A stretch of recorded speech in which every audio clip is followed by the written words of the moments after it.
Belerakja a földbe. Jahahaha. Majd a perekülőkkel. Igen? Hiszen észre ülni a időt. Mi? Nagyon ügyes gyerek. Belállítja. Hát figyelj, jó a hölgytársaság, akkor beletalálod. De szerintem most a hátam mögé lopózzol, elkezded csiklandozni, sokkal érdekesebb. Próbáltok? Aha.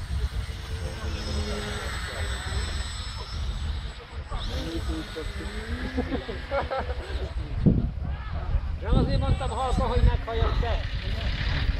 Meghallottam. Elmegyünk így. Helikopter valóban?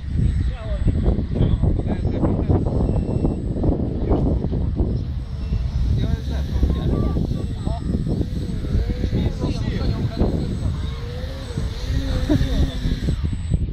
Hopp, hopp, hopp. Hát de látod, hogy messze vagyok, de nem.